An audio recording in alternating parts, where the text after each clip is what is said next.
A gente até pode discordar de algumas afirmações de Denis Villeneuve nesses últimos tempos que fizeram um burburinho aí no mundinho cinéfilo.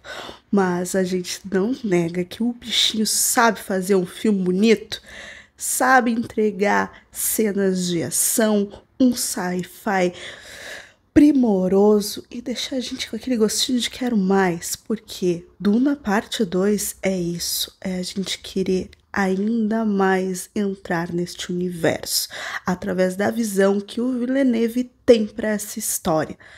Porém, o que me decepciona é aquilo que talvez você até tenha ficado curioso, que é a parte romântica do filme, o casalzinho de milhões não entrega um romance de milhões. Olá, seja bem-vindo ao No Alimentos Zumbis, eu sou a Nath, vim aqui pra gente falar um pouquinho sobre o grande lançamento dessa semana, com certeza um dos grandes lançamentos do ano, que é Duna Parte 2. A continuação aí da história que vai adaptar o primeiro livro de Duna. É realmente o que mexe com a gente durante esses dias. Não tem como escapar do fenômeno que é Duna, principalmente com tudo que ele entrega, com o que Villeneuve propõe e principalmente com as atuações que a gente quer ver em tela. Mas talvez tirando aí a sua primeira dúvida, a história se fecha em si, a gente vai ter a adaptação de todo o livro, né? O primeiro livro aí dessa saga de Duna. Ele fecha o primeiro livro, assim como se propôs a entregar a história que a gente conhece. Porém, com algumas alterações no final, este filme, ele não finaliza sua história, tá? Ele é um grande meio, realmente. Falta a parte 3, ok? Independente de quantos livros temos aí de Duna, quantas histórias Duna tem já publicado, o Villeneuve com certeza tem muito claro a história que ele quer contar e que ela não se finaliza nessa parte 2. Então, se tu tá esperando, junto com a parte 1 e a parte 2, te entregar uma história fechadinha, com todas as amarras, todas as pontas soltas sendo alinhavadas, meu amigo, minha amiga, você não vai encontrar aqui. Indo na parte 2, a gente continua com o aprendizado do Paul, né? Com o povo da areia ali. Desculpa, não tem como não confundir com Star Wars. O Paul aprendendo tudo que ele quer e tudo que ele pode com os Fremen, né? A sua cultura, como eles lutam, como eles vivem. E tentando, digamos, sair daquele papel que ele foi destinado desde o começo, como profeta, aquele destinado a salvar Araxes e devolver aquele planeta para os verdadeiros donos, né? Um grande Messias. A gente vai passar grande parte do filme com o Paul, né, tentando evitar este rótulo. Em contrapartida, a gente tem a mãe dele ali grávida da sua irmã, né? Ali a sementinha que sobrou de gostoso leto. Gostoso leto, saudades de ver ali. Enfim, ela está grávida e também incumbida de um papel importante, né? De adquirir todo o conhecimento possível e se tornar, quem sabe, ali a reverenda madre. E é claro, seminar ali entre aqueles que não acreditam em Arax, que Paul é o grande Messias Salvador. É isso que me deixou mais instigada nessa história, em ver Duna parte 2, é como ele amplifica aí essa história no cunho religioso, nessa doutrina, nessa devoção, aonde parte ali, né, dos Fremen acredita no grande Salvador que vai libertá-los daquela exploração e levá-los para um local verdejante, sabe, tirar todo aquele sofrimento. E a Jéssica, ela tem esse papel de seminar, e a Jéssica tem esse papel de amplificar realmente essa devoção cega que muitos têm e alguns ainda têm resistência. Uma parte muito interessante, ela, né, pensando, ouvindo, enfim, ela diz: temos que chegar nos mais fracos, são eles que vão, né, internalizar essa mensagem de maneira mais potente. Então, essa função, essa missão dela é muito clara e grandiosa, tá? Muito bem. O papel da Jéssica é assim perfeito e vem com mais potência a partir do momento que ela entende a sua força, né?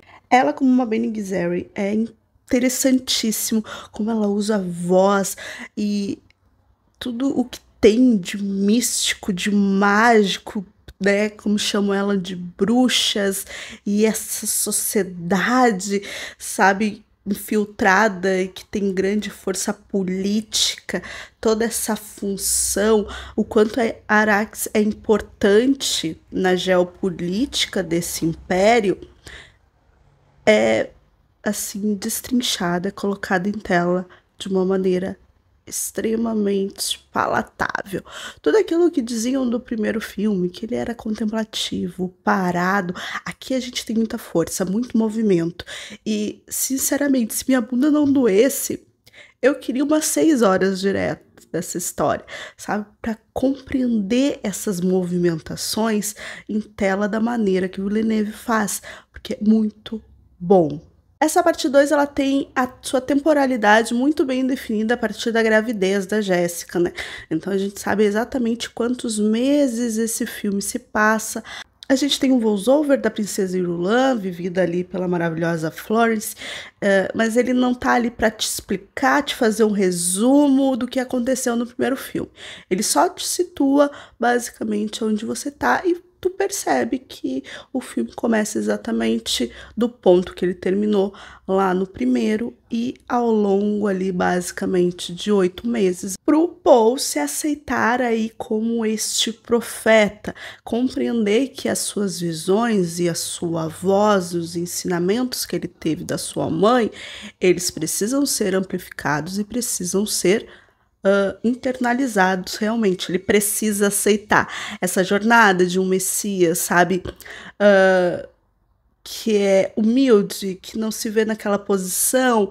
Ele acaba conquistando ali os Freeman que estão ao seu redor muito facilmente, porque ele é daquele jeito. E é claro que nosso amadinho Timothée Chalamet, ele entrega este papel, ele tem muita potência, e quando ele embarca nesta liderança, a gente acredita que ele possa liderar, sabe? Tudo acontece muito naturalmente. Ele continua sendo um ótimo ator. Duna mostrou que ele não é apenas um fenômeno pop juvenil entre, né, a gurizada. Ele tem talento, ele tem muito talento.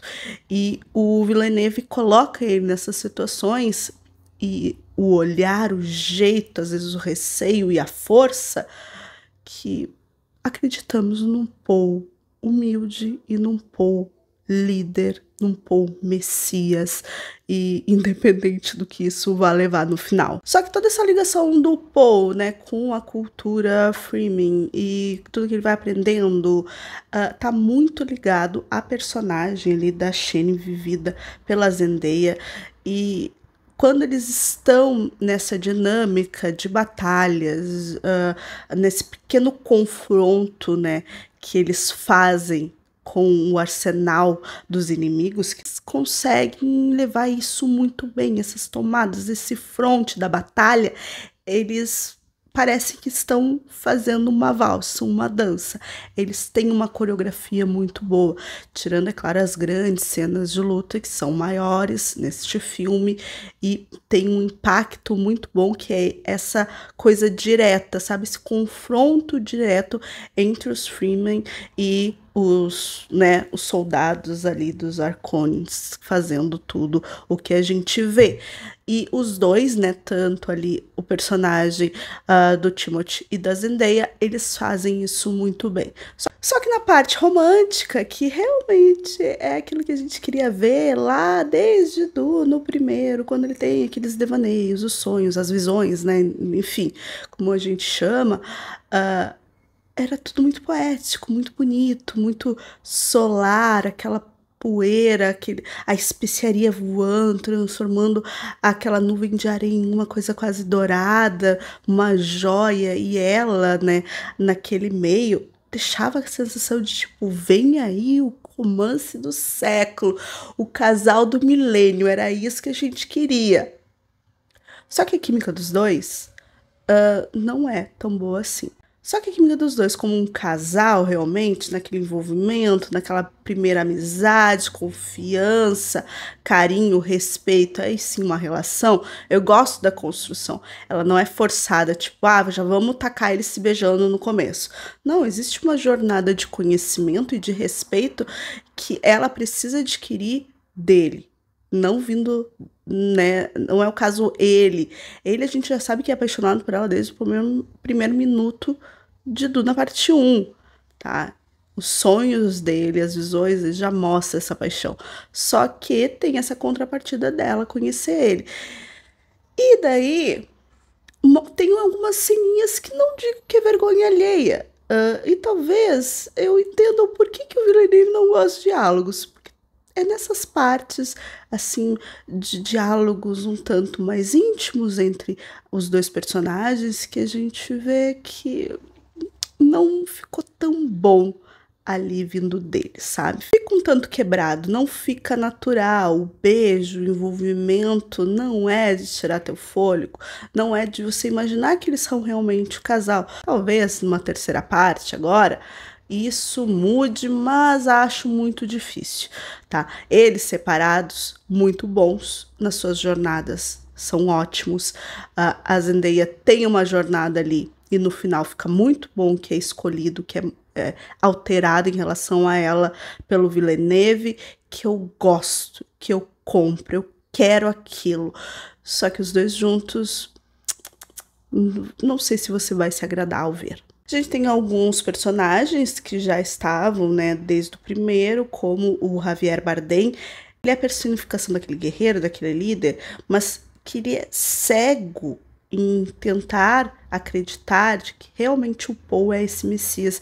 Cada vez que ele tinha os seus momentos em tela, elas eram apreciadas por mim, pra gente compreender esse fanatismo, porque o filme fala sobre crença, sobre poder e sobre o fanatismo, sabe? Não é somente a religião, não é somente crer naquele Messias, é como isso vai mover e levar todos para uma guerra santa, e ele é a personificação, junto com a Jéssica, disso, da manipulação e da fé cega. Eu tenho todos os meus panos para passar para Javier, então eu levarei ele comigo para parte 3, com certeza. É muito bom. Algumas adições são bem pontuais, mas que a gente sabe que terá mais força futuramente, como no caso da princesa Irulan, que é vivida ali pela Florence. Ela tem poucos momentos, mas os poucos momentos que ela tem são bem traçados, mostrando esse futuro, o que a gente vai ver e qual é o seu papel nessa história toda, sabe? Também a gente tem a adição do Austin Butler, que, meu Deus, ele é um psicopata, tá? Ele é o sobrinho mais novo do Barão Harkonnens e ele tem este papel de realmente ser assustador e dar medo, e de ele ser capaz de qualquer coisa, como um bom psicopata. E ele é capaz. Ele tem um sorrisinho, um arzinho de quando o caos tá começando, dele gostar. Mesmo aquilo tendo potencial para acabar com ele. E isso, esse olhar, o Austin, ele conseguiu muito bem. Queria muito mais desse personagem, queria. Mas o que ele entrega e o muito que ele entrega, já vai fazer tu ficar, meu Deus, eu tenho medo deste homem. Eu senti mais medo dele. Ele personificou este medo mais do que o próprio Barão, ou até mesmo pelo sobrinho ali mais velho, digamos, que estava, né, no poder ali junto com o Barão, que é vivido pelo Bautista. Nenhum dos dois e nada do que surge aí de vilanesco supera o Austin vivendo esse maníaco que ele é. Então, belíssima edição. Eu achava que não seria nada, que ele não teria esse potencial. Mas o Austin é um ator muito versátil e ele consegue ser um vilão muito bom. E aqui ele é um vilão maravilhoso. Dá nojo, dá raiva, dá tudo vendo ele em cena. E as partes, né, que são mais preto e branco, que a gente tem até no trailer, elas são muito bonitas. Falando disso, o filme é todo muito poético no seu jeito de filmar o deserto, né, da importância de Duna, assim como os takes muito próximos, né, mostrando a intimidade das conversas, do que está sendo revelado, do que está sendo mostrado através do olhar daqueles personagens também é muito bom. É um filme grandioso em escala, em comparação ao primeiro, mas é grandioso também na beleza e na poesia dessa história que realmente tem um ritmo diferente do que a gente possa estar habituado atualmente nesse frenesi que a gente conhece. Mas aqui ele brinca com isso e mostra esses sonhos, esses premonições, essas visões do Paul, que vai encaixar com a loucura dessa guerra que tá acontecendo, sabe? Em tentativa do Paul junto com os Fremen de libertar Arrakis e também de tu mostrar toda essa parte mais religiosa que o filme se agarra muito nessa parte 2, para mostrar o poder dos sussurros, das intenções, do que está por trás de cada decisão, que estamos ali sendo manipulados ou manipulando as situações. É muito como as Bene Gesserit atua, e o filme coloca isso pra gente ver. Então, além de lindo, além de bonito, de boas cenas, cenas que são muito marcantes, cenas que vão ficar aí pra história dos cinemas em takes maravilhosos, ele consegue contar a sua história, mas ele não finaliza. E se você tá pretendendo, indo pro cinema, achar que essa história vai se finalizar, não.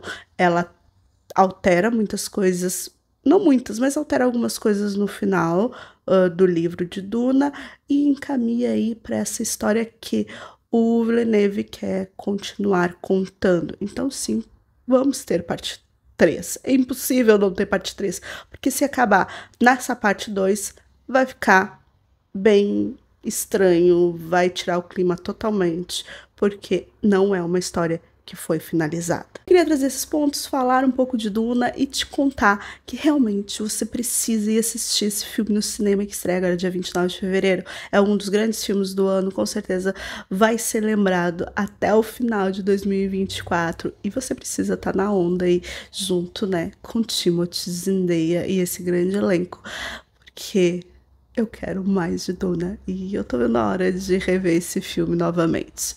E olha, que sensação gostosa sair assim de uma sessão de um filme como esse. Vá lá, assista Duna parte 2 e me conte o que você achou deste filme e se você espera ansioso aí a parte 3. Beijos e até a próxima.